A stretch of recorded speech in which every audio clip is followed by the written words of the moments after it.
If you have ever wondered what the ego really is and how it influences your life, this video will take you on a deep and enlightening journey. Let's explore the ego from two powerful perspectives, that of psychology, with contributions from Freud, and the spiritual, rooted in the teachings of Buddha. In this video, we will delve into the Buddhist perspective on why the ego is one of the main sources of human suffering. Let's dive into the Buddhist concepts of the five skandhas to understand how our idea of self is formed and how we can transcend it. This illusion, if you are ready to question your deepest beliefs and open yourself to a new understanding of your own existence, stay with me until the end. Through this video, you will transform not only yourself, but also the way you perceive the world around you. So, leave your like, subscribe to the channel, and let's embark on this journey of self-discovery and detachment together. The ego is the part of the mind that deals with reality. It tries to balance the primitive impulses of the ID, desires, and instincts with the norms and values of the superego, which is our moral conscience.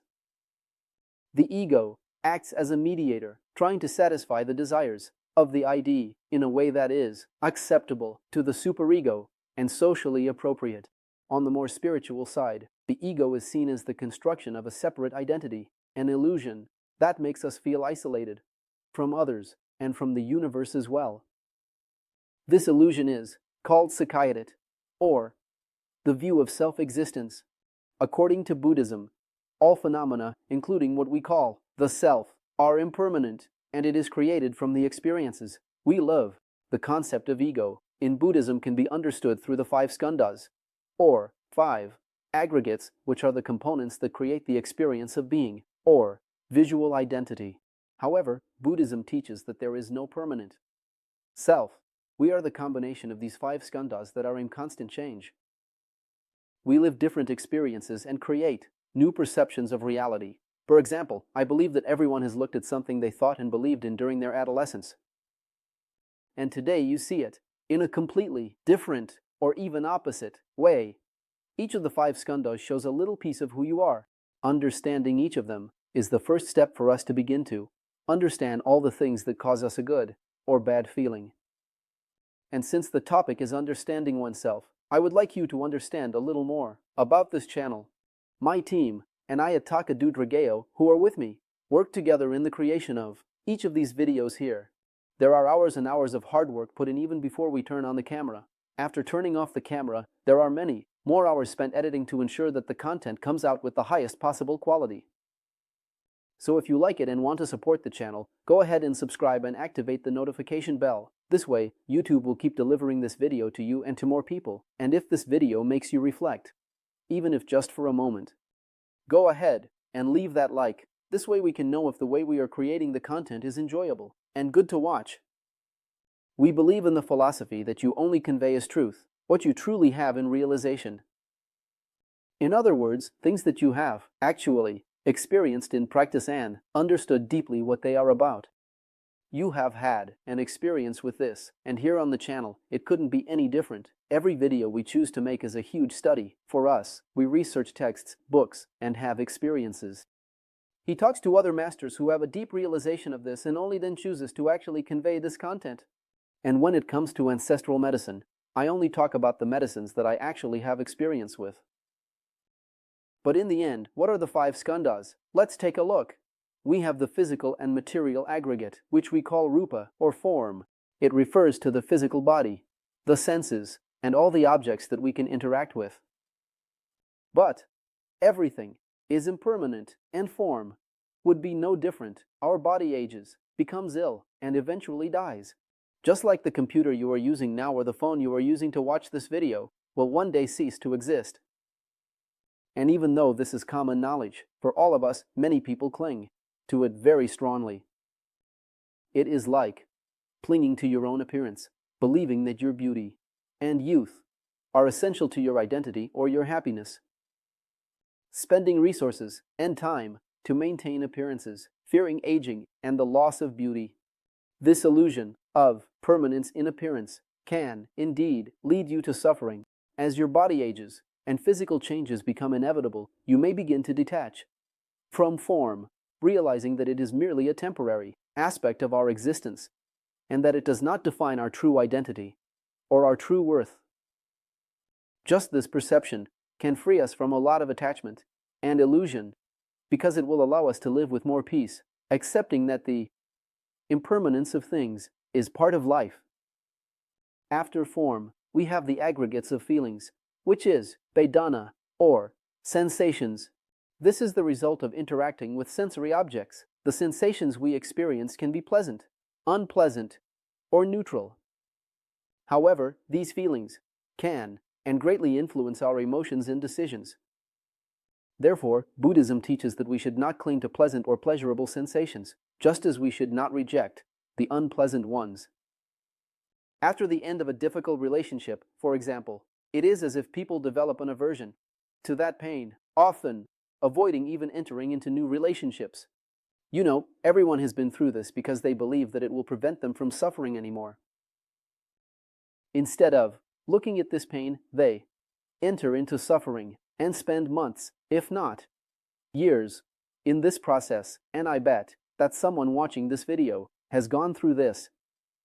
We all go through this. Similarly, with good things, we create expectations that this feeling will be there forever, or that it will last forever. This could be your favorite food, or something you really enjoy doing, or perhaps the passion of your life. At the moment it happens, you will feel frustrated for not having that. Listening to it this way, it seems obvious, right? But not everyone is aware of this. This understanding allows us to free ourselves from these illusions and the suffering caused by attachment to pleasant sensations or aversion to painful sensations. Recognizing that all sensations are impermanent and part of the natural flow of life. This is a very important step on the path to enlightenment, and especially for having a much more balanced, serene life, filled with peace. The third aggregate is sanja, or perception. It is the process of recognizing and identifying objects, sounds, smells, tastes, and the sensation of touch. This is what allows us to distinguish one thing from another, such as recognizing your dog or the voice of a friend. However, the perceived world is not the ultimate reality. Although it shapes our worldview, our senses often deceive us. Imagine that you are walking in the woods and catch a glimpse of a branch on the ground, believing that it is a snake. You get scared, run, and when you realize that it was just a branch and nothing you thought it was actually real. Often it is through our experiences with the identification of these patterns that we judge someone without truly knowing them. And this process is, most of the time, unconscious. So, the way that person speaks reminds you of the way that person you don't like communicates. And, without realizing it, you dislike that person. Simply because of your sanja perception, all of this is impermanent as well. Who has never met someone who, at first impression, seemed to be a horrible person, and then, when you gave that person a chance to get to know them better, you discovered that, in fact, they were an amazing friend. Perception can be distorted and create illusion, and this illusion, in turn, feeds suffering. The Buddhist path includes practices of meditation and prajna, wisdom, to develop a clearer and more direct view of reality, allowing us to see beyond these illusions and get closer to the true nature of things. Sanskara, or mental formations, is the fourth aggregate. It encompasses all of our mental processes, including emotions, intentions, habits, and thought patterns. Mental formations are what drive us to act, react, interpret the world around us. However, these perceptions are usually based on our past experiences, and this can end up generating suffering or illusion, if not understood correctly. For example, if you were taught from a young age that success in life is about accumulating material possessions and wealth, this conditioning or belief may lead you to pursue wealth above all else, sacrificing relationships or even physical and mental health. Notice that, if we take a step back, all this illusion no longer makes sense. That is, if you are in a hospital bed on the brink of death, all the wealth you have no longer holds any meaning. It is clear that in the world we live in today, having money provides us with a better, more comfortable life, and allows us more opportunities.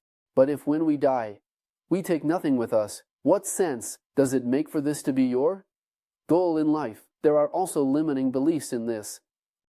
Imagine growing up your entire childhood hearing that you are not good enough from your parents.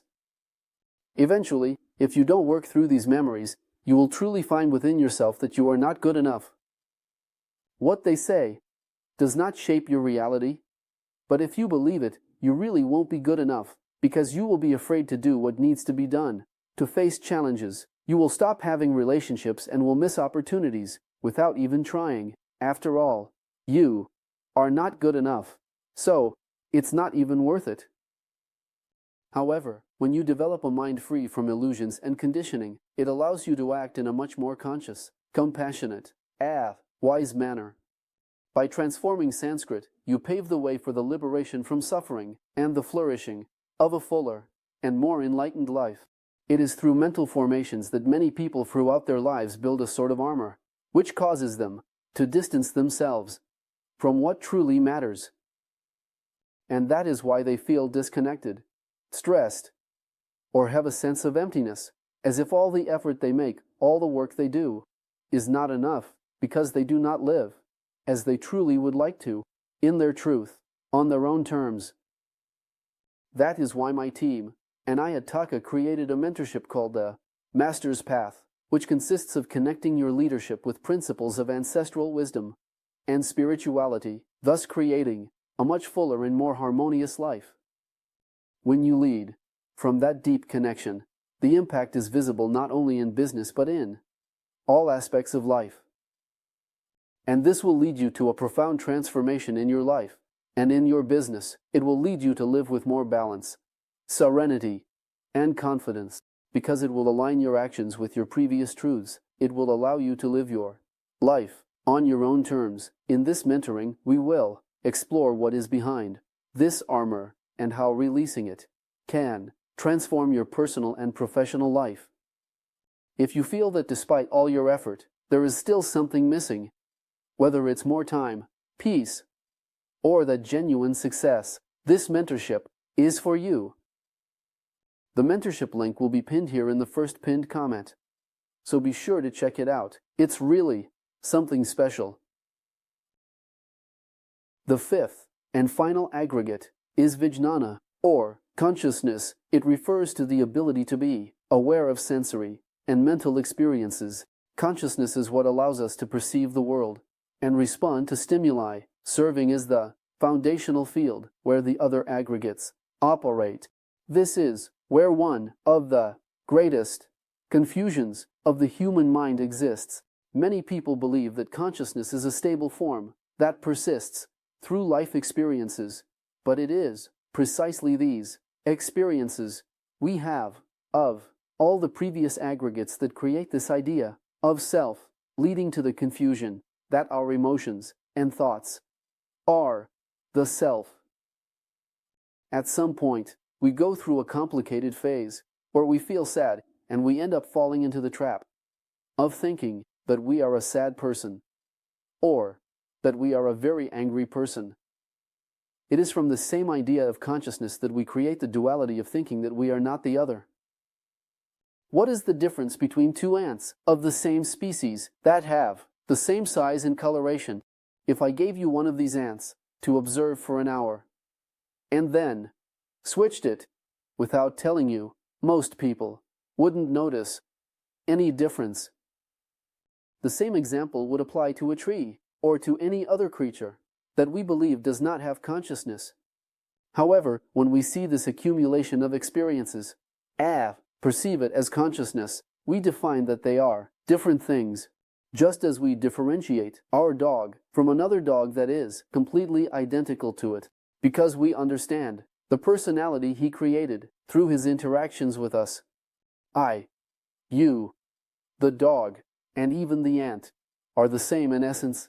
Our consciousness has created, through experience, a sense that we do not exist. But just like the ant, and you, my natural instinct is the ability to seek survival and well-being, or other animals, the ability to survive and well-being are practically the same thing. It's just that we humans create a complexity of things. We have plans for the future, goals that we want to achieve. And at the end of the day, other people want exactly the same thing as you, but because of their experiences, it takes a different form to walk the path. And it hasn't always been the same for me either. 10 years ago, I never imagined that I would be here today, on a YouTube channel talking about spirituality and self-knowledge. I can tell you that I don't think I even imagined this 5 years ago. My consciousness and my way of perceiving the world have changed completely in recent years. The sooner we understand that everything is impermanent, the faster we can start dealing with the things that happen with less suffering in a much lighter way. After all, we have a wonderful opportunity to be here, existing in matter. Why not make this existence something good, wonderful, to be enjoyed, appreciated, and truly lived in the presence of each moment? Well, now that we have a clear concept of what the ego is, in Buddhism, I want to ask you a question. Who thinks? Your thoughts. I'll be direct with you. I don't have an exact answer to that question. It's just that whenever the mind is very noisy, overwhelmed with thoughts, I ask this question, and only one thing remains: silence. There will be situations where the mind will become quite agitated and very noisy. Even if you spend years practicing and perfecting silence, the mind will want to feed the ego. This is a natural trap. It's just that. It's not about not thinking. It's about not continuing the thought. We all feel emotions and we all have thoughts. The difference with a bodhisattva is that they do not identify with these thoughts. They do not get caught up in them. So, for example, if my partner comes home from work and is extremely rude to me, the first feeling I might experience could be anger or sadness. And the secret here is simple. It's just not easy. It's about looking at this, taking a deep breath, and not getting caught up in that emotion or thought. Because if I choose not to react and reflect for a moment on this, it becomes clear to realize that, first of all, I don't even know why she is being rude. If I had done something she didn't like, how could I resolve or communicate that? Or did she leave because she had an exhausted, stressful day and is taking it out on me? So why should I get angry or upset if it doesn't have to do with me? It's true that no one wants anyone taking their frustrations out on others, right? But in the end, your pain is only because you are identifying with that, feeding off of it. If you take a different path, a path of not identifying with your emotions, you stop living on a roller coaster, reacting to things. And this is a very important insight. Anger and sadness do not resolve anything in that situation, because in reality they do not actually relate to that situation at all. It has to do with the fourth aggregate that we just talked about, the mental formations. This unconscious information from my brain reminded me of when my parents fought with me, or perhaps of some punishment I received when I was younger, and that kind of stuck with me. This comes from the concept we form as injustice. After all, if I haven't done anything, I shouldn't be treated this way, so I start to defend myself, or worse, retaliate. As soon as you realize that the one attacking you is not the person in front of you, but your ego, everything changes. So, is the mind the enemy? When we start on this path of self-knowledge, we end up creating an idea as if our mind were our enemy, or that it should even be eliminated. But the point is that all of this is also an illusion. There is no enemy. There is nothing to be eliminated. If everything is impermanent and in constant change, then our consciousness is as well. We should put an end to this identification of the ego and the mind with this process of thinking that we are being attacked and that we have to defend ourselves from something. Think of the mind as a wild horse that does what it wants, whenever it wants. If you put it in a tight pen, it will start to get irritated and increasingly agitated. If you let it run completely free, it will become unpredictable and eventually end up harming you. So there is a middle ground, a fence of the right size, so that the mind does not deceive or hinder you, but rather so that you can use its capabilities to your advantage. Just as we are not our body, we use it to our advantage. The mind can be an incredibly powerful tool, and it is only through it that we can begin to understand a lot about ourselves, our thought patterns, traumas, and the joys of life. To recognize the identifications we have, and thus be able to reframe these things. When something bothers you, the first thing you can do is ask yourself what it has to teach me. We now know that the emotions we feel are much deeper than any situation that triggered them. This allows you to create a new way of dealing with the things that bother you and to remove the blocks and limitations that we impose on ourselves. And another thing that can help us remove these locks, this armor that we create, is the mentorship of the Master's Path. Now that we have a better understanding of the 5 aggregates and our mind, I can explain a bit more in depth what will happen in this mentoring session. We will first explore the narrative that you have created for yourself. Understand how this armor impacts your results, your relationships, and uncover what is really holding you back. To start connecting you with your own essence, you will learn how to lead, manage people and conflicts, as well as how to read people and understand exactly how they function. You will also learn about spiritual abundance and how you can connect more with yourself and with everyone around you. After all, leading is a matter of balance and connection. Furthermore, you will delve into your own ego and understand how all of this is holding back your life. The Master's Path combines self-knowledge, ancestral wisdom, and modern leadership practices into a single integrated program. Because, while other approaches focus on just one aspect of life or your business, we have combined all these elements to provide a truly complete and lasting transformation. I don't want you to buy this. To get into a funnel, a product treadmill, you have to use this knowledge to set yourself free. I cannot change the world, but I can start to give my best to the people around me. The mentorship link will be pinned here in the first comment of this video. Now, I want to share a secret with you. In Buddhism, to achieve enlightenment, you must first detach from everything, including the idea of wanting to be enlightened. At first, this may seem somewhat controversial, but our minds have been trained since childhood to solve problems, from math problems in school and university to the entire academic process, and even to everyday life. What can I do to feel good, to feel better? How do I avoid getting irritated? In a way, I have presented to you now, in this video, several ways to solve these problems. But as in Buddhism, we have to detach, even from these methods. Recently, I saw a very interesting phrase in a video. She used to say that we are always in this constant state of creating our future, learning something to feel better, and making plans so that we can live better. But what about today and the now? In that beautiful view you have from the window or the path you are taking to work. We also need to let go of the idea that we need to arrive somewhere. There are times to roll up your sleeves and do what needs to be done with love, but there also need to be moments for you to simply appreciate life. This is what will make you flow through everything that happens. You take nothing from here. And it is exactly this idea of meditation, of breathing in, letting thoughts pass by, live in the now. Appreciate our body for what we have, for the health we have, and for simply enjoying this moment.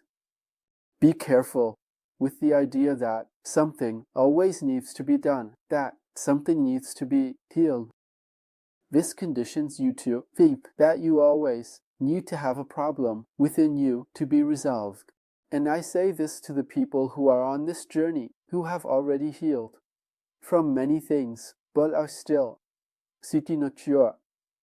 It is precisely in this spiritual realm of self-knowledge that we must be even more careful with the ego when we start to understand ourselves and live in a more subtle way. In peace, we learn and understand paths that lead us to this inner peace. Sometimes, people come to us asking for advice on what to do in their lives, regarding relationships, our work, and without us realizing it, our ego gets in the way. It comes from a beautiful place, which is the idea of sharing this peace that we have learned. But at the end of the day, if you are passing on this knowledge so that that person can get somewhere, that is also ego. In some way, you want the person to feel happy or to feel the same as you do. It's just that each person has their own process. Each person has their own path. Share knowledge and wisdom with love. Just remember what you have learned yourself. Only you can make your own path, and you will only find the answer by looking within. So, why do you think others will find that answer for you? You can be a bridge, sharing the teachings you have learned, just as I am doing here now. However, each person, just like you, will decide what to do with this knowledge and will have their own interpretation of it. And this journey becomes even more complex when it comes to a relationship between parents and children, for example. In the end, this teaching is not for the person to feel better, it is for you to feel better. This path of thinking that we can solve someone else's problem and the expectations that arise from the teachings we are sharing creates an opportunity for you to suffer. So what to do? Breathing deeply from your heart. I aspire for you to be happy in your own journey and to let go. Let go so that the other can walk their own path. But mainly for you to follow your own path. There will always be stumbling blocks and stones in the way. We do not heal anyone. Each person does that for themselves. We are merely a bridge. Always remember this. The ego will always be waiting for an opportunity to identify itself. So, be so immersed in the present that when you look at a flower, it is just a flower and not a stream of thoughts. And now that you have this deeper understanding of the ego and our perception of ourselves, the central question is how we apply these teachings in our daily lives. The goal is not simply to combat the ego or try to eliminate it, but rather to recognize its illusory nature, then transcend that identification. Just like karma, the ego is not something to be avoided or denied, but understood and integrated in a way that allows us to free ourselves from the constraints it creates. The practice of self-observation and meditation leads us to this understanding. It's not just about theorizing about the ego, but about living this wisdom, applying it in every moment, being aware, being attentive, conscious. When you recognize that the ego is a constantly changing construct, we can begin to detach ourselves from the fixed ideas we create about who we are and who we should be. Remember, the goal is not to eliminate thoughts and emotions, but rather not to identify with them. True freedom comes when we realize that we are more than our true beliefs, our fears, and our desires. If this video resonated with you, comment EGO so that more people can see this knowledge, become aware of it, and access their own liberation. This video was an exploration of the concept of the ego through the Buddhist teachings I receive and reflect on my truth, on my experience. Take only what makes sense to you. And don't forget that the secret is in the next video. May all beings benefit from these teachings of Fidelek. I'll see you in the next video.